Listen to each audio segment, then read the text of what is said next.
जिनकी आपको बहुत लंबे समय से तलाश थी, जिनका आप इंतजार कर रहे थे, अब आपके बीच में बलबीर सिंह राजेवाल जी अपनी बात रखेंगे। एक बार जोरदार जयकारा आप लगाएंगे। वाहेगुरु जी का खालसा, वाहेगुरु जी की फतेह। जो बोले सो निहाल, वाहेगुरु जी का खालसा, वाहेगुरु जी की फतेह। मैं आमंत्रित करता हूं हमारे आदरणीय बलबीर सिंह राजेवाल जी को, वे आए और आपको भीड़ सुनना चाहती है। आप जो है संतोषजनक तरीके से पूर्ण समय में अपनी बात रखें। आपके ऊपर कोई बंदिशें नहीं है, आप हमारे बहुत सम्मानित नेता हो।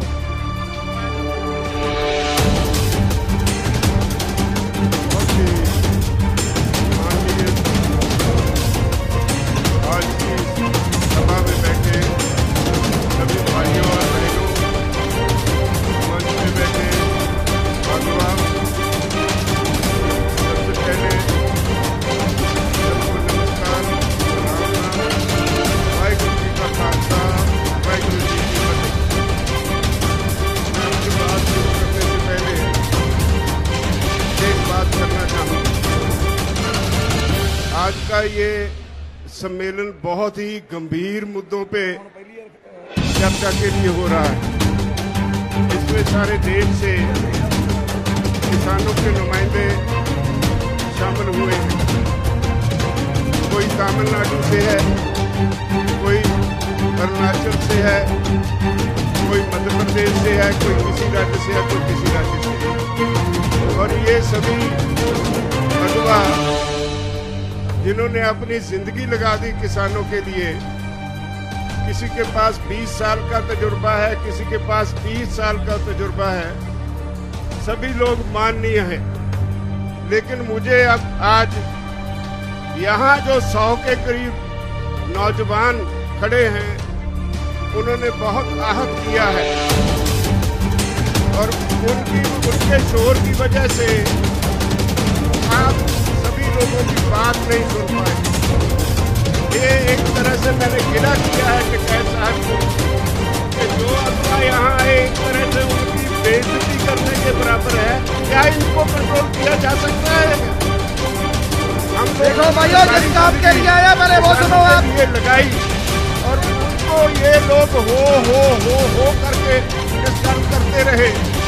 क्या यही रैली का हिस्सा है? बाकी सारी रैली हिस्सा नहीं है भाइयों, ये नहीं करना चाहिए। कोई तमिलनाडु से चल के आया है, वो आपका हिस्सा है, आपको उसका सम्मान करना चाहिए।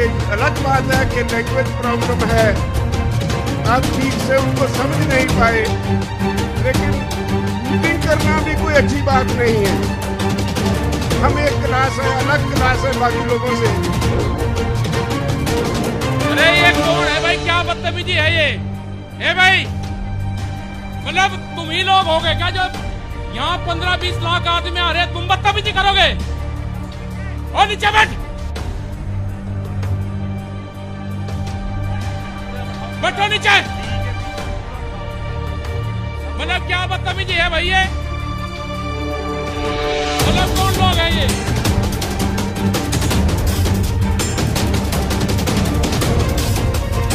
मतलब 20 लोग बदतमीजी कर रहे हैं तो ये मानना जाए कि किसी ने आपको यूनियन के झंडे लगा के किसी ने आपको भेजा गया है? ये कैमरे बंद करा इनका पीछे। अरे ये क्या कर रहे हैं? इन्हें देखो, ये भी सब लोग बैठ जाओ भाई, सब लोग बैठ जाओ, आप लोग भी भाई। मतलब जो पंजाब से लोग आए, हरियाणा से लोग आए, दिल्ली में आंदोलन चल रहा है, आप उनकी बात नहीं सुनोगे? मतलब आपको शर्म नहीं लग रही कि राज्यपाल जी जैसे लीडर जिन्होंने 50 साल आंदोलन करा, वे आप कह रहे हैं? अरे मुजफ्फरनगर ने जितना सहयोग करा है भाई, आप लोगों की जिम्मेदारी है। आप बैठो भाई, सब लोग बैठो, यहाँ बैठो भाई, आप लोग बैठो। जिनके हाथों में आपने कमान दे रखी, उन्हों की बात तो सुन लो जो आपके लिए लड़ रहे हैं। एक मिनट, ये पूनम और ये होगी, इनका पीछे बैठाओ सबको अंदर। ये जो बैठे हैं इनको आप पीछे बैठा दो, जितनी जो लेडीज है। आप बेटे बैठो, पीछे बैठो एक बार, यहाँ बैठ जाओ आप। पूनम पंडित भी है, ये भी पीछे बैठते हैं साहब, उन्हें भी हटाओ। और ये देखो कोई लोग यहाँ पे बदतमीजी करने आ रहे हैं, वे फिर टीवी के माध्यम से बताएंगे हमारे साथ में न्यूसेंस हुई। उन्हीं के लोग न्यूसेंस करने वाले हैं, इस आंदोलन को बदनाम करने वाले हैं, उनसे बच कर रहना आप लोग। और ये जो यहाँ पे 50 लोग हैं जुड़े, इन्हें मैं खिलवाकर तेरी की तरफ विचारधारा था हो। ये जो 50 लोग हैं, ये विचारधारा से हैं, मैं इनकी जानकारी कहूँगा नहीं। अगर आप खड़े हो गए, आपको यही घेर के मैं तलाशी ले लूंगा आपकी, आप हो कौन? आप शांति से बैठे रहे, बदतमीजी मत करो यहाँ पे।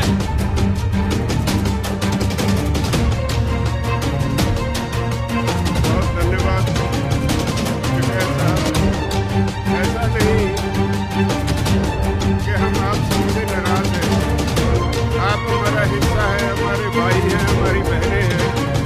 मैं कल आ रहा था पंजाब से, जिस तरह से रास्ते में आपने लंगर लगाए, जिस तरह से आप हमें इज्जत दे रहे थे, उसके लिए मेरे पास शब्द नहीं आपका धन्यवाद करने के लिए।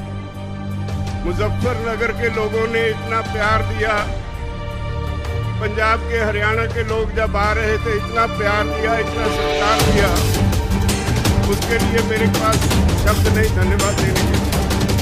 लेकिन ये छोटी सी घटना हुई, मैंने उससे गिला किया। बात आप सब की है, आप सब यहाँ क्यों बैठे हैं ये समझना होगा। आज सारा देश एक खास तरह के संकट में है। जो आदमी सख्त मेहनत करता है वो भूखा मर रहा है, जो आदमी एसी में बैठा है, जो आदमी एक कॉर्पोरेट हाउस चलाता है, देश की सारी दौलत उसकी तरफ धक्के से जा रही है। हम सरकार चुनते हैं, हमारे इस देश का संविधान कहता है government of the people, by the people, for the people. ये बदकिस्मती से हमसे एक गलती हो गई, ये हिंदू मुसलमान का नाम लेकर भाजपा वाले सत्ता में आ गए, तो सरकार बन गई government of the people, for the corporate, by the people. लोग चुनते तो हैं सरकार, लेकिन वो सरकार आज लोगों के लिए नहीं होती। हम अपने नुमाइंदे चुनते हैं, वो पार्लियामेंट में जाते हैं, विधानसभा में जाते हैं। उनकी पहली ड्यूटी ये होती है कि वो वहां जाकर ऐसी पॉलिसी बनवाएं जिससे लोग शांति से अपना जीवन जी सके, ऐसे कानून बनवाएं जिससे लोगों को तरक्की करने में मदद मिले। लेकिन हो क्या रहा है, कुछ कॉर्पोरेट हाउसेस आज देश की हर चीज उनके लिए सेल पे लग गई है। रेलवे बेचती अडानी को, हवाई अड्डे अडानी को, तेल का बिजनेस अंबानी को, कम्युनिकेशन अंबानी को, एयरपोर्ट अडानी को, एक एक करके देश के असेट्स जो हैं, देश की जो मूल्यवान चीजें हैं, जो देश के लोगों के खून पसीने की कमाई से खड़ी की गई, वो सारी बेची जा रही हैं। तो अब कृषि सेक्टर रह गया था, मोदी सरकार ने इस पे भी कॉर्पोरेट हाउसेस के सामने परोस के रख लिया। सारी दुनिया का फेल हुआ मॉडल हमारे देश के किसानों पे लादने की कोशिश की जा रही है। 3 कानून बनाए, हमने 11 बार बहस की। भाइयों, मैं आपको बधाई देता हूं, इखलाक आपका बहुत बड़ा है। इखलाकी तौर पे आप ये जो केस है जीत चुके हैं, लेकिन सरकार बद इखलाक है। जितने कानून बनाए उन पे एक क्लॉज बाय क्लॉज हमने बहस की और उनके पास कोई जवाब नहीं, लेकिन झूठ बोलने में बहुत माहिर है। और इसी वजह से आज सारा देश इस आंदोलन में कूद पड़ा है। ये नहीं कि आज पंजाब, हरियाणा, उत्तर प्रदेश, राजस्थान या उत्तराखंड इसमें योगदान दे रहा है। ये तमिलनाडु वाले भाई ऐसे ही नहीं आए, ये मध्य प्रदेश के भाई और ये दूसरे राज्यों से जो हमारे साथी आए हैं वो यूं ही नहीं आए, उनके प्रांत में भी ये आंदोलन पूरा जोर पकड़ चुका है।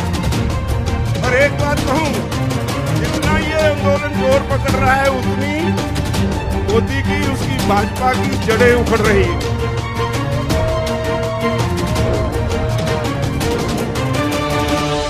हमने बंगाल के चुनाव के वक्त कहा था कि हमारा काम नहीं है ये, अगर सरकार को वोट की राजनीति से बिना कोई बात समझ में नहीं आती तो हम वोट पे चोट करेंगे। हम बंगाल गए, वोट पे चोट की, तो आज कहाँ है वो जो पूरा जोर लगाया हुआ था अमित शाह और मोदी जी ने? मोदी दोनों को लोगों ने मान के रख दिया। अब वो कहते थे ये तो पंजाब से है, ये तो हरियाणा से है, ये तो थोड़े से यूपी से है, थोड़े से राजस्थान से है, और कभी खालिस्तानी, कभी पाकिस्तानी, कभी आंदोलन भी, पता नहीं क्या क्या नाम दिए हमें। जिसे अन्नदाता कहते थे, तरह तरह से गालियां दी गई। वो गालियां सारे देश के किसान ने सुनी और उनके दिल पे उकरी गई, और यही वजह है आज इतनी संख्या में लोग यहाँ आए हैं। इतनी गालियां मेरे ख्याल में अपने जीवन में इस देश का किसान तो भूल नहीं पाएगा, कभी बीजेपी को माफ नहीं करेगा। अब वो कहते हैं राजहट है, कहने के लिए जवाब कोई नहीं। 9.5 महीने से किसान बॉर्डर पे बैठा है। पंजाब का किसान तो 2 महीने पहले रेलवे की पटरियों पे भी बैठा रहा। ये तो 1 साल से ऊपर हो गया पंजाब से शुरू हुए आंदोलन को। आज सारे देश का किसान सड़कों पे है और अब भी उन्हें समझ नहीं पड़ रही। आज का आपका ये एक वार्निंग सिग्नल है मोदी सरकार को कि राहे राज पर आ जाओ वरना मिटा दियो जाओ।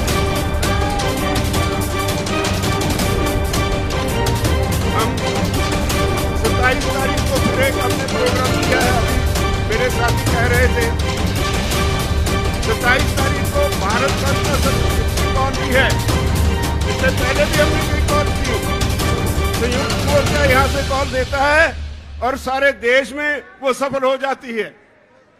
अब 27 तारीख 27 सितंबर है। मेरी निवेदन है इस देश के किसानों के अलावा व्यापारी वर्ग को, मुलाजिम वर्ग को, वो कर्तव्य नहीं है। ये आंदोलन सिर्फ किसानों का नहीं है, ये सारे देश के लोगों का आंदोलन है। देश की होंद का होंद बचाने का आंदोलन है, लोगों का अस्तित्व बचाने का आंदोलन है, भविष्य बचाने का आंदोलन है। बचोगे आप भी नहीं अगर इस किसान आंदोलन में साथ नहीं दोगे। बड़े बड़े कॉर्पोरेट हाउसेस, बहुत बड़े बड़े 10-10, 20-20 एकड़ में मॉल्स खोलने के लिए तैयार हैं यहाँ पे। अब कॉर्पोरेट हाउसेस के मन में एक पानी आ गया मुंह में। वो कहते हैं हर काम में घाटा हो सकता है, हर बिजनेस में घाटा हो सकता है, लेकिन कृषि में कभी घाटा नहीं होगा।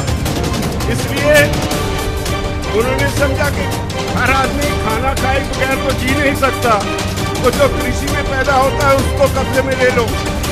आज दुनिया के विकसित देशों में,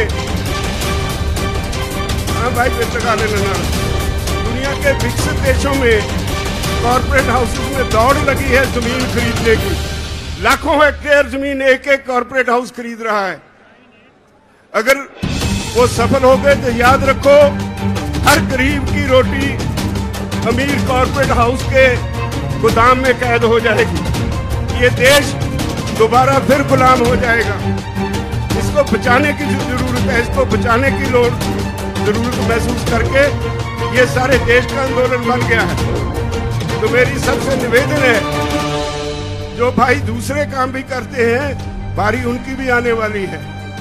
जब सरकार हमें ये कहती है कि भाई आपकी ये कानून वापस लेने में हमें कोई आपत्ति नहीं, लेकिन हमने बहुत से सुधार किए हैं, बहुत से लेबर लॉज बनाए हैं। अगर आपके ये कानून वापस ले लिए तो कल को लेबर वाले आके बैठ जाएंगे। तो हमने कहा कि अगर इतने पाप किए हैं तो गंगा नहा लो एक ही बार, सारे वापस ले लो। और उनके पास कोई जवाब नहीं। इसका मतलब है वो मानते हैं कानून उन्होंने गलत बनाए, संवैधानिक तौर पे गलत बनाए, देश के लोगों के खिलाफ बनाए, देश के किसान के खिलाफ बनाए। और अब जब किसान को समझ आ गई, वो इनके सर पे आके बैठ गया, तो इनको कोई रास्ता नहीं मिल रहा। वो कहते हैं हमें कोई रास्ता बताओ जिससे हमारी इज्जत बच जाए, आपका काम बन जाए। हम उनकी इज्जत बनाने के लिए तो आए नहीं, हम तो अपना हक लेने के लिए आए हैं। ये कोई छोटी बात थोड़े है कि 9-10 महीने लगातार किसान धरती पे सोए, सर्दी निकल गई, गर्मी निकल गई, बरसात निकल गई, और हमने कह दिया है सरकार को कि जब तक आप चाहोगे 2024 तक भी हम यहीं बैठे रहेंगे, तब तक वापस नहीं जाएंगे, जब तक कानून वापस नहीं होंगे।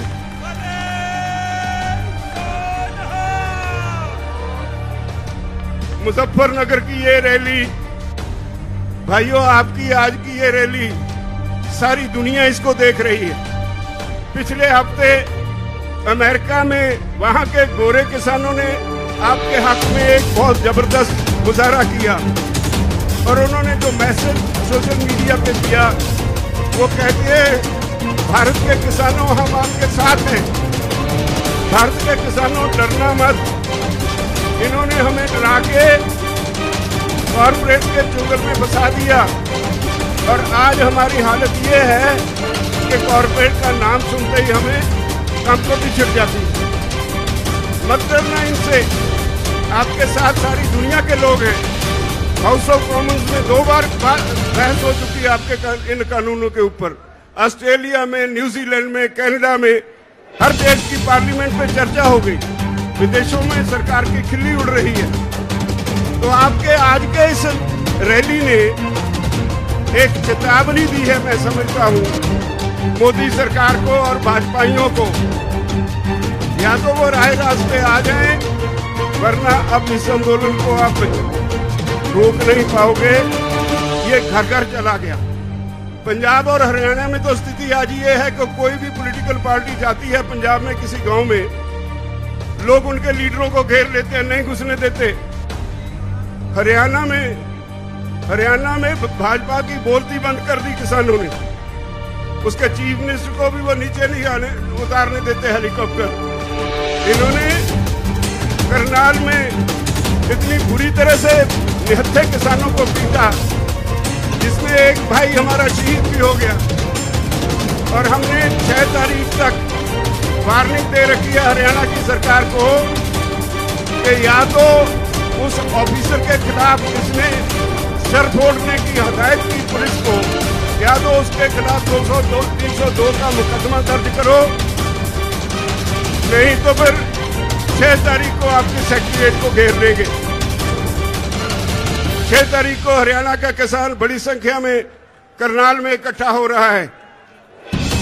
हमारा वो भाई जो हमारे लिए बहुत कीमती साथी था, जो बहुत देर से आंदोलन में काम कर रहा था, वो आम गरीब किसान के परिवार से था।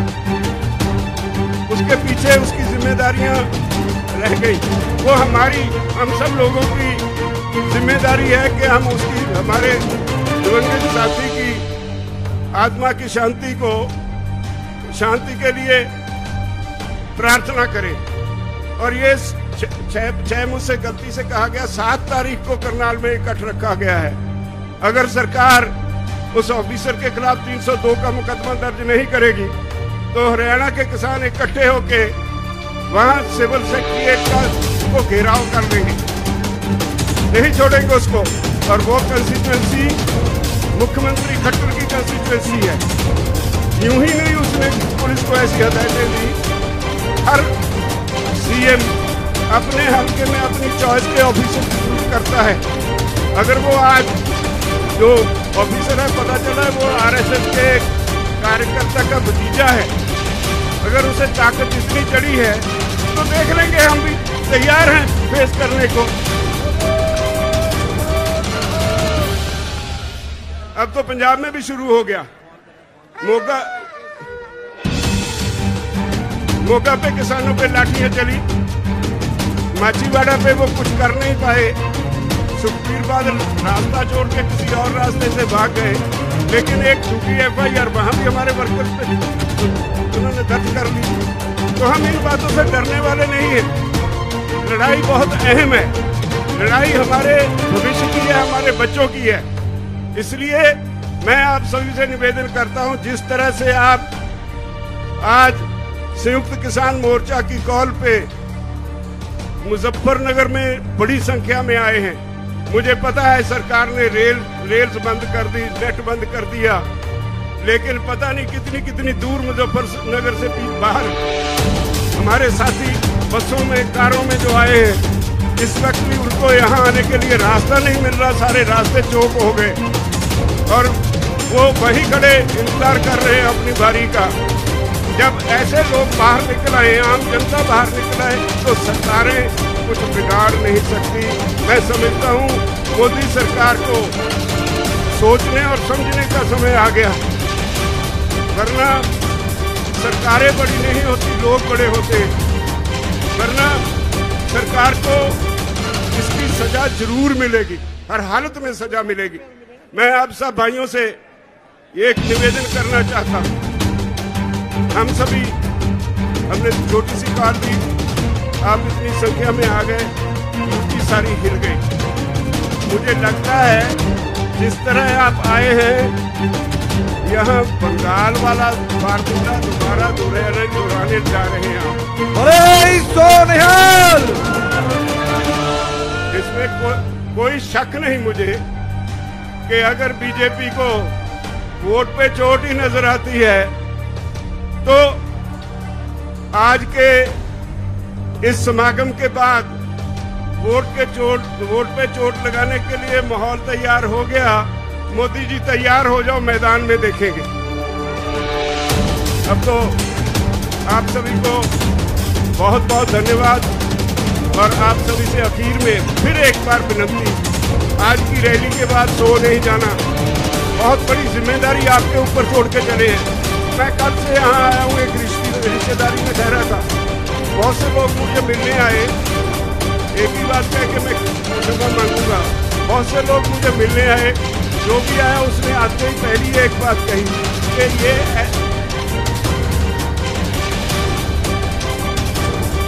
हर एक ने एक ही बात कही कि ये ग्राउंड ऐसी ग्राउंड है, जब मुजफ्फरनगर में इस ग्राउंड में रैली होती है और ये ग्राउंड भर जाए, इसका मतलब होता है यहाँ की सरकार गई।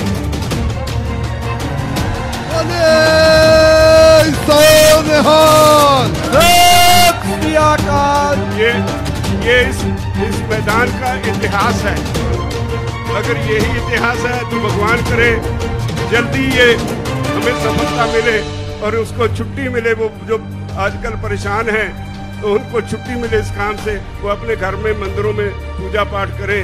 और मुझे उम्मीद है कि आप सफल होंगे, हम जीतेंगे, हर हालत में जीतेंगे। मोर्चा जीता हुआ है, कोई हरा सकता नहीं। बहुत बहुत धन्यवाद। बोले